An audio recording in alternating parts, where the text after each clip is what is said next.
Elections వస్తున్నాయి కదా, ఎవరు గెలిస్తే బాగుంటుంది అనుకుంటున్నారు మీరు? ఒపీనియన్ ఎవరు గెలిస్తే న్యాయం ఎవరు చేస్తే వాళ్ళు వస్తే బాగుంటుంది అనుకుంటున్నాం. అంటే చంద్రబాబు అనుకుంటున్నారు, జగన్ అనుకుంటున్నారు? అంటే జగన్ చంద్రబాబు అంటే ఎవరు ప్రజలకు న్యాయం చేస్తే వాళ్ళకే ఓ సపోర్ట్ ఉంటారు కదండి ఎవరైనా. అంటే ఇప్పుడు జగన్ గారి పరిపాలన ఎలా ఉంది అనుకుంటున్నారు ఏపీలో? జగన్ గారు ఇచ్చిన మాట నిలబెట్టుకున్నారండి. ఏపీలో నిలబెట్టుకున్నారు.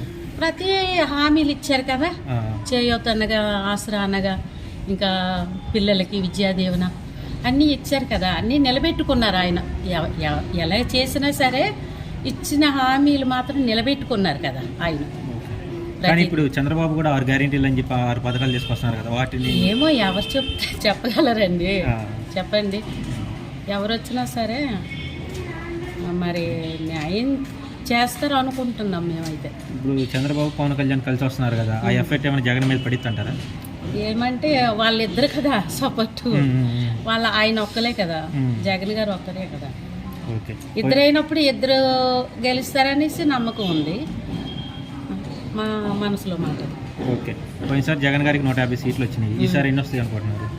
ఈసారి ఎన్ని వస్తాయో మనం చెప్పలేం కదండి.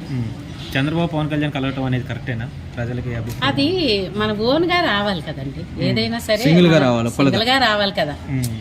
ఎవరు వచ్చినా మా కష్టం మాకు తప్పదు.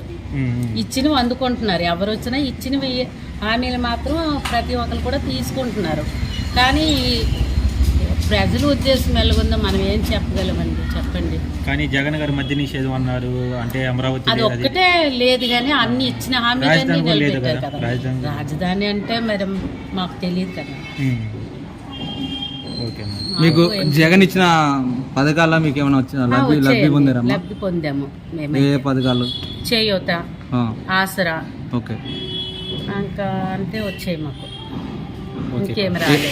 ఏ ఊరమ్మా మీది? మా శ్రీకాకుళం. శ్రీకాకుళం. థ్యాంక్ యూ అమ్మా. మీ పేరు? నా పేరు నాగావల్లి అండి. ఓకే, శ్రీకాకుళం జిల్లా. థ్యాంక్ యూ అమ్మా.